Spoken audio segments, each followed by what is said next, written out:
Hello everyone, welcome to the YouTube channel of upper classes. I am your bio tutor and I am teaching you cell division. हमारे 2 lecture हो चुके हैं cell division के और ये तीसरा lecture है। होपफुली शायद ये लास्ट लेक्चर हो। हम लोग सबसे पहले लेक्चर में हम लोग पढ़े थे कि सेल डिवीज़न का इंट्रोडक्शन पढ़े थे। उसके बाद दूसरे वाले लेक्चर में हम लोग इंटरफेस के बारे में पढ़े थे। उसके बाद हम लोग आज पढ़ेंगे एम फेज़ पढ़ने के बाद थोड़ा सा और कुछ चीज़ें हैं जो कि हम लोग को थोड़ा सा डिस्क्रिप्शन में हम लोग थोड़ा देखेंगे ब्रीफ में। उसके बाद शायद हमारा होपफुली ये चैप्टर कंप्लीट हो जाए। Okay, so let's start. तो before starting we will give a quick I will give you a quick recap of the previous 2 lectures. तो सबसे पहले हम लोग पढ़े थे कि सेल डिवीज़न का इंट्रोडक्शन पढ़े थे। इंट्रोडक्शन में हम लोग क्या किए थे कि डीएनए के बारे में पढ़े थे। डीएनए में क्या था ना कि पॉलीन्यूक्लियोटाइड चेन्स था, ठीक है। उसके अंदर कुछ सेगमेंट्स थे, उसको हम लोग जीन बोल रहे थे, जो कि एक कुछ अमीनो एसिड को कोड कर रहा था, ठीक है। उसके बाद हमारा आ रहा था कि ये जो होते हैं ना ये न्यूक्लियस के अंदर यूजुअली प्रेजेंट होता है क्रोमैटिन फाइबर्स के रूप में। किसके रूप में? क्रोमैटिन फाइबर्स की तरह। और यही जो होता है ना ये कंडेंस्ड हो जाता है एस फेज ऑफ माइटोसिस में और वो बन जाता है क्रोमोसोम, ठीक है। अब क्रोमोसोम में जो है ना कि क्रोमोसोम तो हमें पता चल गया, क्रोमोसोम से फिर क्रोमैटिड बनता है, जो भी बनता है हम लोग को तो पता है वो चीज़। बट क्रोमोसोम का है ना एक चीज़ हम लोग पढ़ लेंगे। क्रोमोसोम का थोड़ा सा ना स्ट्रक्चर देख लेते हैं कि स्ट्रक्चर क्या है इसका। तो स्ट्रक्चर में ना कुछ दो इसका स्ट्रक्चर को हम लोग थोड़ा सा लेबलिंग करेंगे, जो कि हम लोग को ना आगे में काम आएगा। जो अभी हम लोग पढ़ेंगे ना एम फेज, तो उसमें काम आएगा। तो ये ऐसा कुछ होता है। तो ये तो है हमारा आर्म्स, इसको बोलते हैं हम लोग सेंट्रोमेयर। और इसको बोलते हैं काइनेटोकोर। और काइनेटोकोर का जो होता है ना एक रोल होता है, इम्पॉर्टेंट रोल होता है सेल डिवीज़न में। सेल डिवीज़न में इन द सेंस जो अमाउंट होता है ना, amount of DNA equally distribute हो, फिर ये इक्वली डिस्ट्रीब्यूट हो, जो क्रोमोसोम नंबर है इक्वली डिस्ट्रीब्यूट हो, उसको डिस्ट्रीब्यूट कराने में इसका एक इम्पॉर्टेंट रोल होता है, ठीक है। अब इसके आगे हम लोग पढ़ेंगे कि ये पढ़ लिए थे। उसके बाद हम लोग शुरू किए थे कि हम लोग बोले थे कि सेल डिवीज़न जो होता है वो 2 तरह का होता है। क्या क्या है? माइटोसिस और मियोसिस। मेनली 2 तरह का होता है, माइटोसिस और मियोसिस। तो हम लोग इस फेज में क्या पढ़ेंगे ना, माइटोसिस और मियोसिस। तो माइटोसिस तो हम लोग डिटेल में पढ़ रहे हैं और मियोसिस हम लोग इसका बस इंट्रोडक्शन देंगे। माइटोसिस में फिर क्या है? माइटोसिस में क्या है ना, इंटरफेज है। क्या है? इंटरफेज। और एम फेज और इंटरफेज में फिर क्या है? जी1 फेज में क्या होता था हमारा कि जो है ना कार्बोहाइड्रेट का अमाउंट बढ़ता था, लिपिड का अमाउंट बढ़ता था, न्यूक्लिक एसिड का न्यूक्लिक एसिड का नहीं, आरएनए प्रोटीन ये सब का अमाउंट बढ़ता था। उसके बाद फिर हमारा आता है क्या? एस फेज में क्या होता है ना, एस फेज में जो होता है ना अमाउंट ऑफ डीएनए डबल हो जाता है, सेंट्रियोल का रेप्लिकेशन हो जाता है, ठीक है। उसके बाद हमारा आता है जी2 फेज में क्या होता है ना कि ट्यूबुलिन प्रोटीन है उसका रिप्लिकेशन होता है। उसके बाद फिर आता है हमारा ट्यूबुलिन प्रोटीन और semi autonomous cell organelles like chloroplast, mitochondria, इन लोग का रिप्लिकेशन होता है, इन लोग का डुप्लीकेशन होता है, ठीक है। ये हो गया हमारा। ये जो होता है लॉन्गेस्ट फेज होते हैं जी1 फेज। ये लॉन्गेस्ट फेज तो है, मोर देन 95% टाइम लगता है इसमें, याद रखिएगा। मोर देन 95% टाइम लगता है इसमें। अब जी1 फेज में जो होता है ये इंटरफेज का सबसे ज़्यादा लॉन्गेस्ट फेज क्या है? G1 phase. इसमें कितना था? 30 to 50% टाइम लगता था। फिर जी2 फेज, फिर जी2 फेज, ये सब आ गया। उसके बाद एम फेज में क्या होता था ना, एम फेज में 2 तरह का था, कैरियोकाइनेसिस और साइटोकाइनेसिस। अब कैरियोकाइनेसिस में क्या है ना, कैरियोकाइनेसिस का ही पार्ट प्रोफेज, मेटाफेज, एनाफेज और क्या है? टीलोफेज। तो अभी हम लोग पढ़ेंगे प्रोफेज, मेटाफेज, एनाफेज, टेलोफेज मतलब कैरियोकाइनेसिस, उसके बाद साइटोकाइनेसिस पढ़ेंगे, उसके बाद हम लोग पढ़ेंगे थोड़ा मियोसिस का इंट्रोडक्शन नहीं, थोड़ा सा मतलब ब्रीफ में हम लोग पढ़ लेंगे, उसके बाद हमारा चैप्टर हो जाएगा close. So let's start now the real time. क्या था ना कि एम फेज जो होता है ना, phase of actual cell division है। एम फेज जो है, एम फेज जो कि आज हम लोग पढ़ने वाले हैं, वो phase of actual cell division. Okay, ये phase of actual cell division मतलब इसमें एक्चुअली सेल डिवाइड करता है। ठीक है, phase of actual cell division है।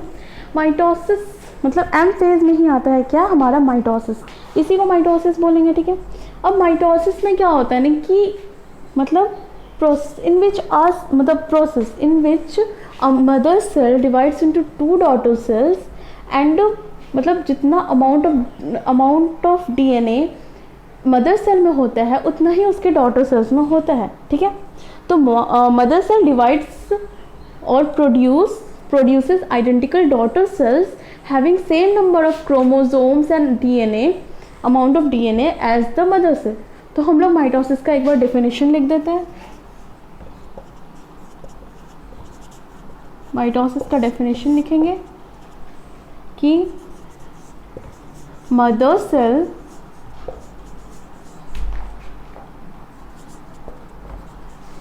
divides into daughter cells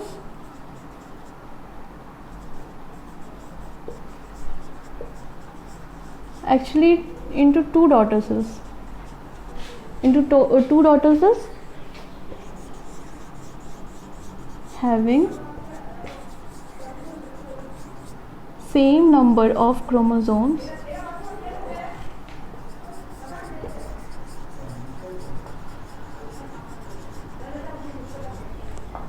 as the mother cell।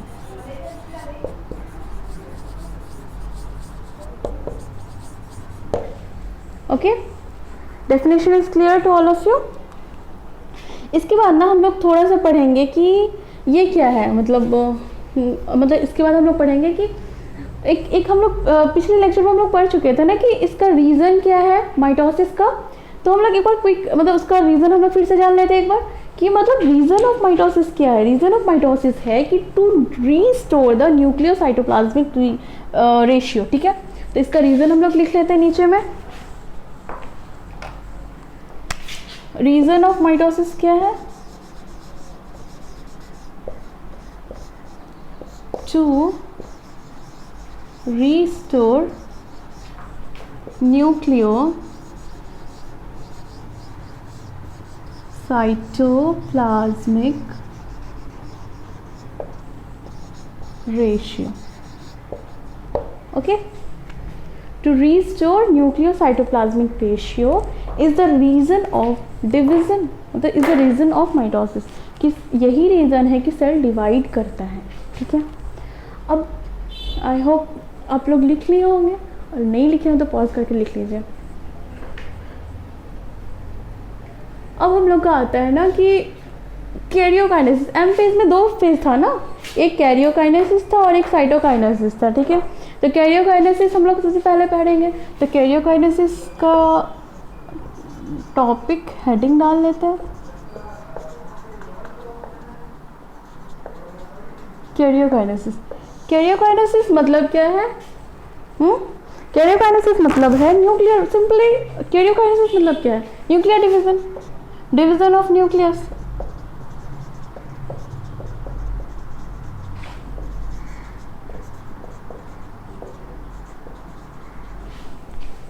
Karyokinesis मतलब है डिवीजन ऑफ न्यूक्लियस। अब इसमें आते हैं 4 फेजेस। 4 फेजेस में सबसे पहला आता है हमारा प्रोफेज। क्या? प्रोफेज।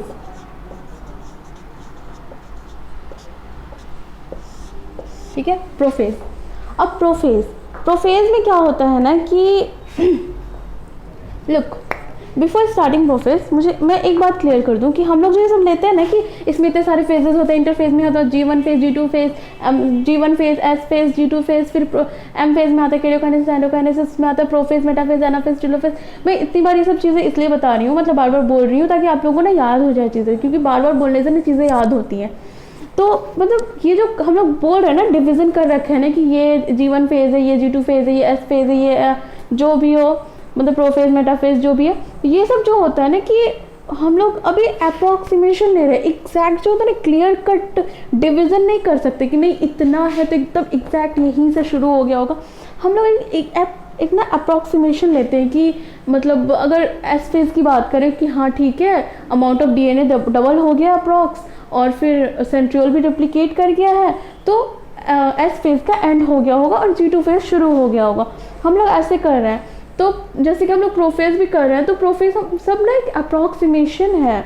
मतलब ऐसा नहीं, अप्रॉक्सीमेशन नहीं, मतलब एक होता है ना कि जनरल अप्रॉक्सीमेशन जैसे बोल सकते हैं कि एकदम एग्जैक्ट वही नहीं होता, एग्जैक्ट इतना ही टाइम नहीं होता, एग्जैक्ट यहीं पे शुरू नहीं हो जाता है कि हम लोग ऐसे बोलते हैं ना कि नहीं, मतलब हम लोग अगर ऐसे सोच रहे हैं कि नहीं G2 फेज है, इतना हो गया, उसके बाद जाके वो G2 फेज एस फेज में इंटर कर रहा है, तो एस फेज में इंटर करने से पहले और G1 फेज के ख़त्म होने तक, मतलब ख़त्म हो रहा है और एस फेज में इंटर कर रहा है, उसके बीच का जो टाइम है ना, उसमें जो है ना कि एक बाउंड्री हम लोग ड्रॉ कर दे, तो वो ड्रॉ नहीं कर सकते, बाउंड्री ड्रॉ नहीं कर सकते। तो हम लोग ना क्लियर कट डिवीज़न नहीं कर सकते कि हाँ इसका इतना ही है, इसका इतना ही है, मतलब कि G1 फेज में इतना ही, इतना देर तक ही रहेगा, उस G2 फेज में इतना देर तक ही रहेगा।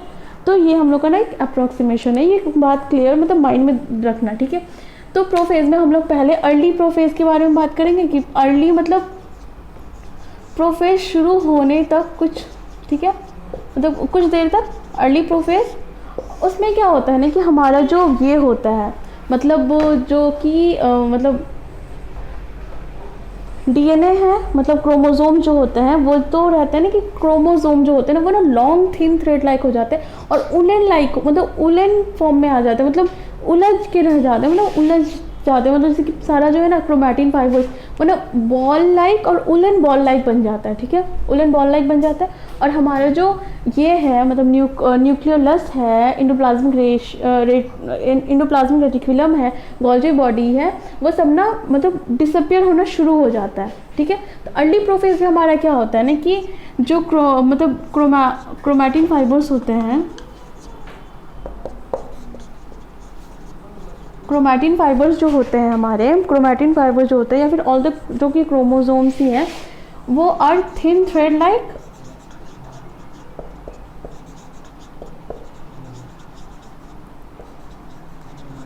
थिन थ्रेड लाइक, और ये थिन थ्रेड लाइक होता है और ये ना सारे मतलब entangled to each other and forms a woollen ball like structure, मतलब इंटैंगल हो जाता है, उलझ जाता है एक तरह से, मतलब उलन बॉल लाइक स्ट्रक्चर हो जाता है, एकदम गुत्था, मतलब जैसा होता है ना कि मतलब उलन का ये देखिए हो, मतलब उलन का बॉल जो होता है, कुछ उलन का बॉल तो नहीं होता, मतलब जैसे कि हम लोग धागा खरीदते हैं तो उलन का वो होता है ना, तो उसकी तरह, ठीक है।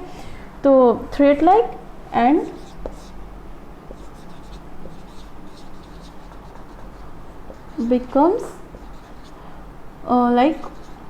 becomes woollen ball like.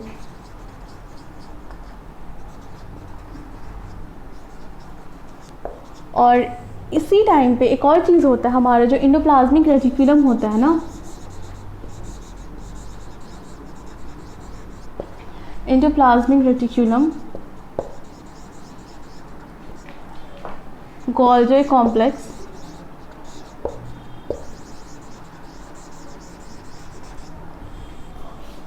And nucleolus begins to disappear,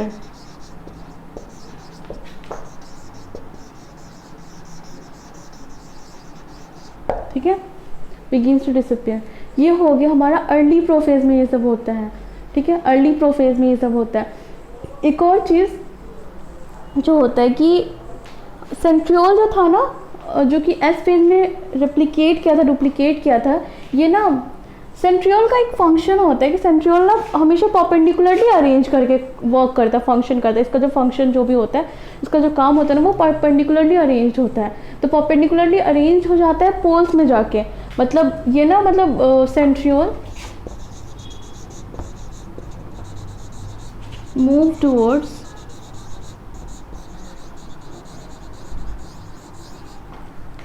pole, opposite pole लिखना ज़्यादा सही रहेगा, अपोजिट पोल।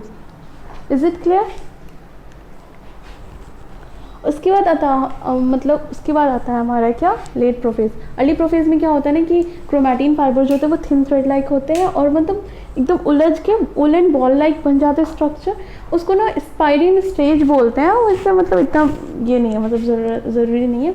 उसके बाद आता है हमारा कि इंडोप्लाज्मिक रेटिकुलम, गोल्गी कॉम्प्लेक्स और न्यूक्लियस जो होते हैं ना, ये डिसअपियर होना शुरू हो जाते हैं।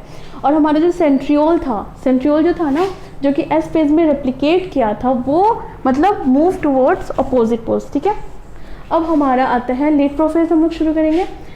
तो इसमें rub it out.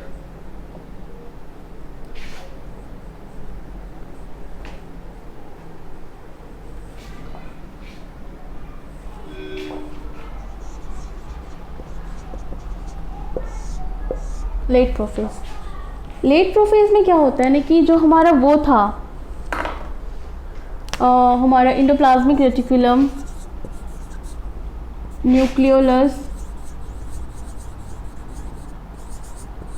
And Golgi complex,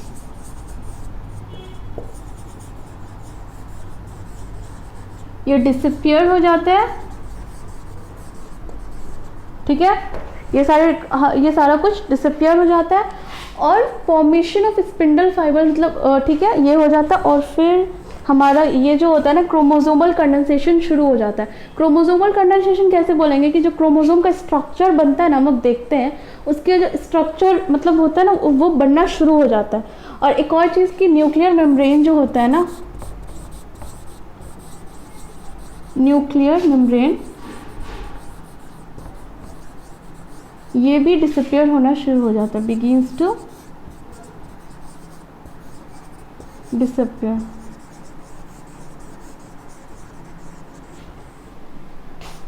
chromosomal condensation begins. Chromosomal condensation समझ में आया कि क्रोमोसोमल कंडेंसेशन मतलब ये ना मतलब क्रोमोसोम कंडेंस्ड होना शुरू हो जाता है। कंडेंस होना मतलब जैसे क्रोमोसोम का स्ट्रक्चर मतलब वुलन बॉल लाइक उलझ के रह जाता है ना, तो वो सुलझना शुरू हो जाता है, इंटेंगल होके मतलब वो एक स्ट्रक्चर मतलब क्रोमोसोम का जो एक्चुअल स्ट्रक्चर हम लोग ड्रॉ करते हैं ना वो स्ट्रक्चर में आना शुरू हो जाता है। तो chromosomal condensation begins. It's not working.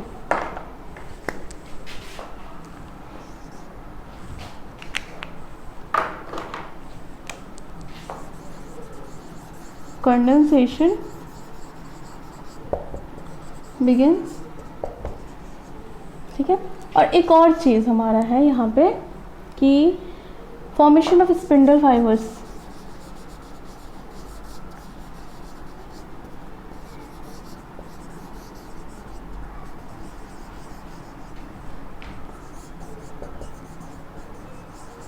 ठीक है, formation of spindle fibres begin. यहाँ पे हम लोग को ऑलमोस्ट सब कुछ पता है, बट एक नया टर्म है हमारे लिए, क्या है? Spindle fibres. स्पिंडल फाइबर्स एक नया टर्म है, इसको हम लोग को जानना है। अभी इसको हम लोग अंडरलाइन कर देते हैं। स्पिंडल फाइबर्स क्या है हम लोग अभी जानेंगे। उससे पहले जो होता है ना कि लेट प्रोफेज और अर्ली प्रोफेज का एक डायग्राम बना देते हैं, कोई डायग्राम की जिससे आपको समझ में आ जाए कि ये ना जैसे कि सेल मेम्ब्रेन है, ये हमारा न्यूक्लियस है, न्यूक्लियस के अंदर जो होते हैं ना अर्ली प्रोफेज में, ये अर्ली प्रोफेज का है, अर्ली प्रोफेज का है। इसमें क्या होता है ना कि ऐसे ऐसे उलझ के है, ठीक है, कुछ भी कर ऐसे कुछ भी करके है, ठीक है। सबसे पहले मतलब इसमें कुछ नहीं है, मतलब अभी तक उलझा हुआ है, उलन बॉल लाइक बन जाता है, ठीक है।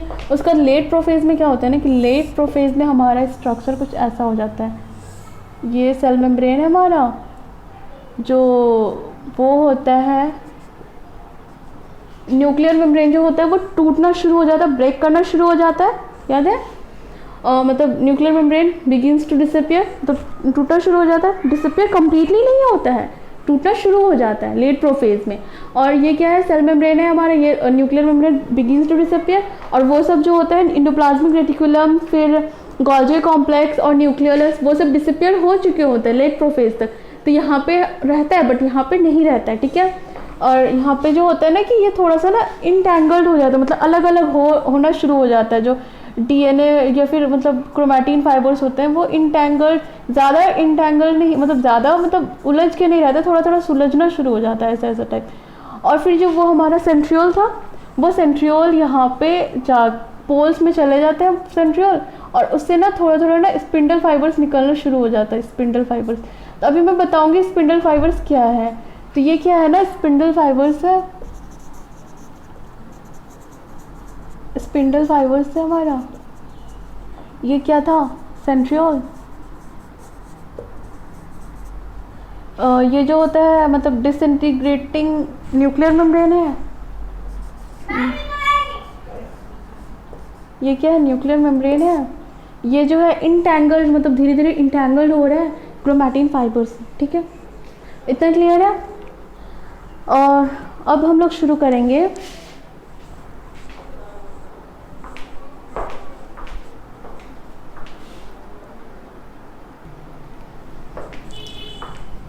आई होप आप लोग लिख लिए होंगे पूरा।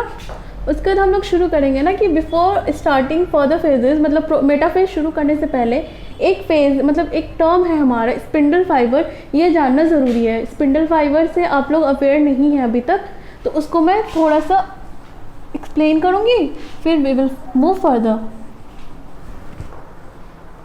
स्पिंडल फाइबर्स क्या होता है ना, सबसे पहले मैं बताती हूँ। साइटोस्केलेटल स्ट्रक्चर्स होते हैं, साइटोस्केलेटन बॉडीज़ होते हैं कुछ जो कि हमारे सेल में प्रेजेंट होते हैं, और इसका ये ना प्रोटीनियस स्ट्रक्चर होते हैं। साइटोस्केलेटन कुछ स्ट्रक्चर्स हैं जो कि प्रोटीनियस स्ट्रक्चर है, जो कि हमारे साइटोप्लाज्म में प्रेजेंट होते हैं, और इसका मेन फंक्शन होता है हमारा, मतलब मेन फंक्शन होता है मोटिलिटी, मैकेनिकल स्ट्रेंथ और शेप को मेंटेन करना, ठीक है। क्या मोटिलिटी को मेंटेन करता है, मैकेनिकल स्ट्रेंथ प्रोवाइड करता है और शेप को मेंटेन करता है, ठीक है। Motility, mechanical strength and shape को मेंटेन करता है, मोटिलिटी और मैकेनिकल स्ट्रेंथ प्रोवाइड करता है, ठीक है। ओके, तो साइटोस्केलेटन का जो होता है ना 3 टाइप होता है, microtubule, microfilament and intermediate filament. तो जो हमारे काम का है वो हम लोग लेंगे अभी, और बाकी जो है बाद में डील करेंगे जब हम लोग को ज़रूरत पड़ेगी तब। तो हम लोग को अभी यहाँ पे जो ज़रूरत है वो है माइक्रोट्यूब्यूल की। तो माइक्रोट्यूब्यूल साइटोस्केलेटल बॉडीज होते हैं, साइटोस्केलेटल बॉडीज। इसका जो होता है ना 3 पार्ट होता है। सबसे पहला होता है हमारा माइक्रोट्यूब्यूल,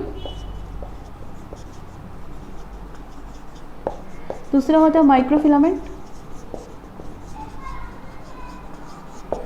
और तीसरा होता है हमारा इंटरमीडिएट फिलामेंट।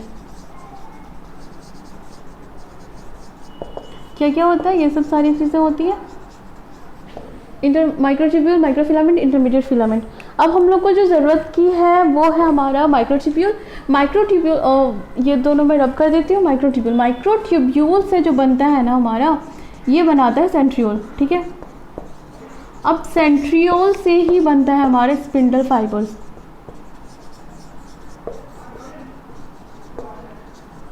ठीक है। माइक्रोट्यूब्यूल से बनता है सेंट्रियोल, सेंट्रियोल बनाता है स्पिंडल फाइबर। किस फेज में, प्रोफेज में, ठीक है। स्पिंडल फाइबर्स बनाता है। Spindle fibres is nothing, just fibre होते हैं ऐसे ऐसे करके, फाइबर्स होते हैं जो कि सेंट्रियोल से अराइज होते हैं। और इसका मेन फंक्शन क्या होता है कि जाके ना काइनेटोकोर, हम लोग को याद है काइनेटोकोर, अभी हम लोग पढ़े थे थोड़ी देर पहले, क्रोमोसोम का स्ट्रक्चर पढ़े थे, तो ठीक है। तो काइनेटोकोर से जाके ना ये चिपक जाता है, ठीक है। और मतलब ऐसे करके, मतलब दोनों तरफ से, नीचे भी तो होता है ना सेंट्रियोल, इधर से वैसे जाके चिपक जाता है, और जहाँ से यहाँ पे क्रोमोसोम प्रेजेंट होता है, फिर ये खींचने का काम करता है। तो स्पिंडल फाइबर का मेन फंक्शन है, स्पिंडल फाइबर का मेन फंक्शन है, its main function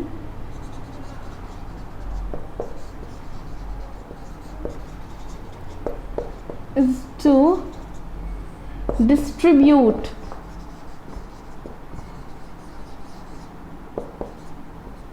the genetic material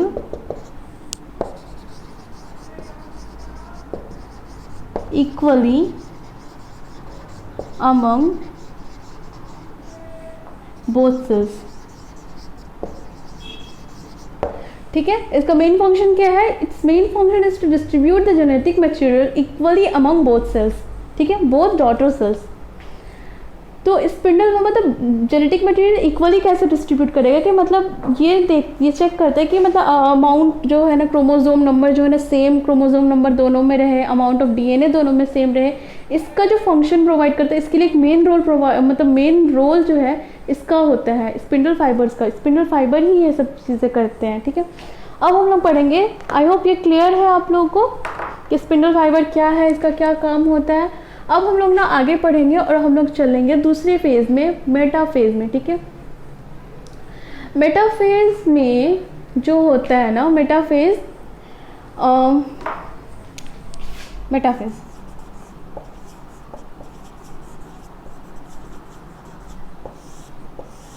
में जो होता है ना, वो न्यूक्लियर मेम्ब्रेन जो था डिसअपियर होना शुरू हुआ था। न्यूक्लियर मेम्ब्रेन डिसअपियर होना शुरू हुआ था ना इससे पहले वाले फेज में, मतलब प्रोफेज में, मतलब लेट प्रोफेज में, एक्चुअली लेट प्रोफेज में, मेटाफेज में मतलब न्यूक्लियर मेम्ब्रेन जो होता है वो डिसअपियर होना शुरू हुआ था। यहाँ पे डिसअपियर हो जाता है, डिसअपियर्स कंप्लीटली, डिसअपियर्स कंप्लीटली। और क्रोमोसोम का कंडेंसेशन शुरू हुआ था ना, क्रोमोसोम का कंडेंसेशन भी शुरू हुआ था इससे पहले लेट प्रोफेज में, उसका कंडेंसेशन भी कंप्लीट हो जाता है। Chromosomal condensation is complete. दो चीज़ें हो जाती है, न्यूक्लियर मेम्ब्रेन जो होता है वो कंप्लीटली डिसअपियर हो जाता है। क्रोमोसोमल कंडेंसेशन जो होता है, क्रोमोसोमल कंडेंसेशन इज कंप्लीट। ये होने के बाद एक और चीज़ होता है हमारे में, मतलब ये जो हमारा स्पिंडल फाइबर्स था ना, स्पिंडल फाइबर, सेंट्रियोल, वो सब जो जाके अरेंज हुए थे ना, वो सारा कुछ जो होता है ना कि यहाँ पे अरेंज हो जाता है। मतलब let me first draw figure,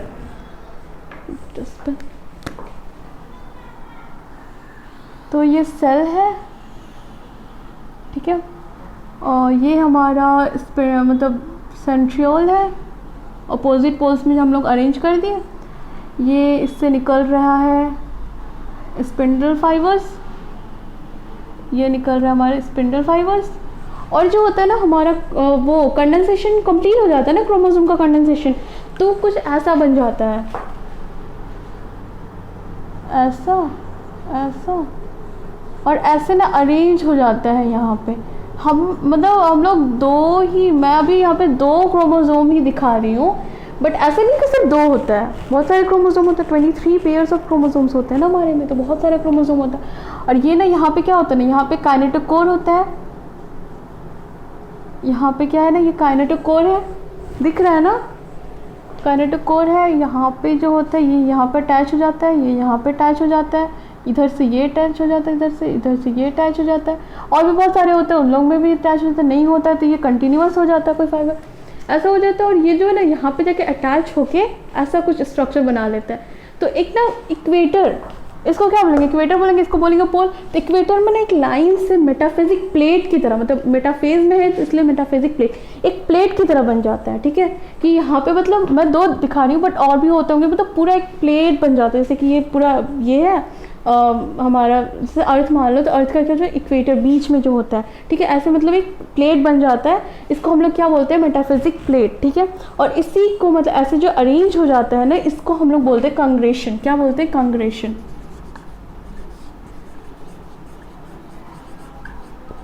मतलब इसी अरेंजमेंट को, अरेंजमेंट ऑफ क्रोमोसोम्स,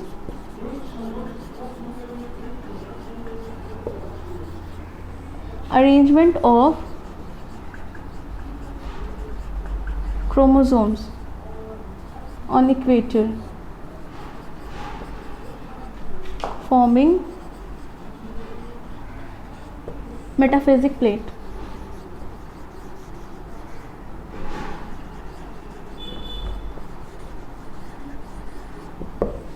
इसी को हम लोग कांग्रेशन बोलते हैं, ठीक है।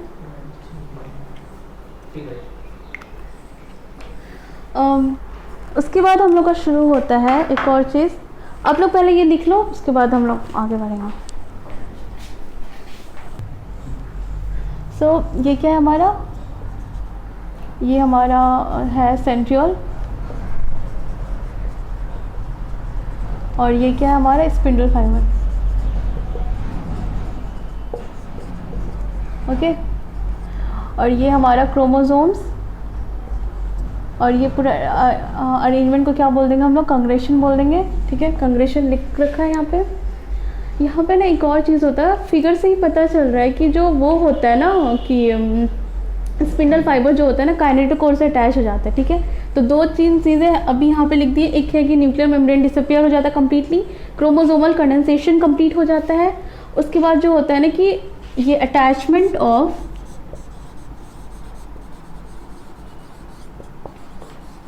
स्पिंडल फाइबर्स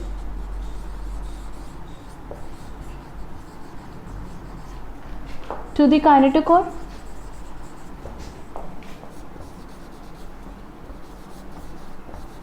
ओके, एक और चीज़ है यहाँ पे, एक मतलब क्वेश्चन फ्रीक्वेंटली पूछा जाता है, मतलब वो आपके लेवल पे तो शायद नहीं पूछा जाएगा, बट जैसे 11-12 के लेवल पे ना, या फिर 10th तक के लेवल पे पूछा जाएगा, अच्छे अच्छे एग्जाम से पूछा जाता है कि जो best stage for study of मतलब क्रोमोसोम के लिए, मतलब जो मॉर्फोलॉजिकल स्टडी है ना, मतलब इसका शेप को स्टडी करने के लिए बेस्ट फेज होता है मेटाफेज। मतलब बेस्ट फेज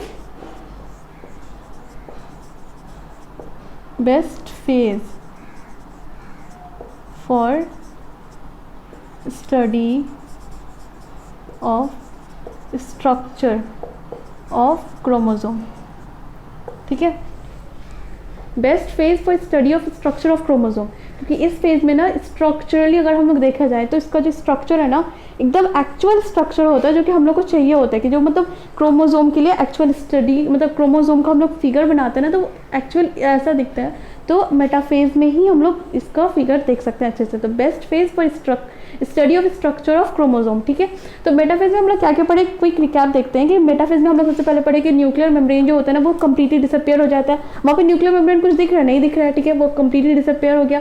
फिर हमारा क्रोमोसोमल कंडेंसेशन कंप्लीट हो जाता है। क्रोमोसोमल कंडेंसेशन मतलब जिसका क्रोमोसोम का शेप हो जाता है ना, शेप वो भी कंप्लीट है।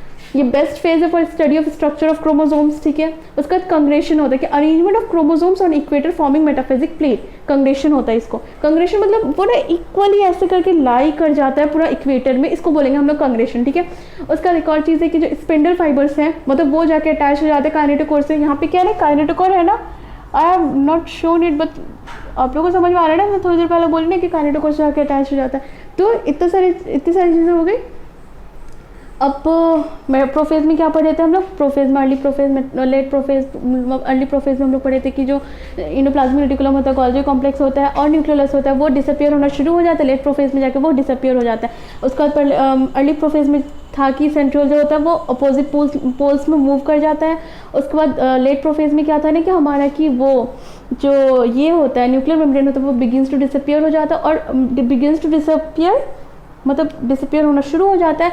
और हमारा जो वो है मतलब क्रोमोसोमल कंडेंसेशन क्रोमोसोम का कंडेंसेशन बिगिन हो जाता है। और फिर एक और चीज़ की जो हमारा वो है स्पिंडल फाइबर से वो फॉर्मेशन उसका शुरू हो जाता है।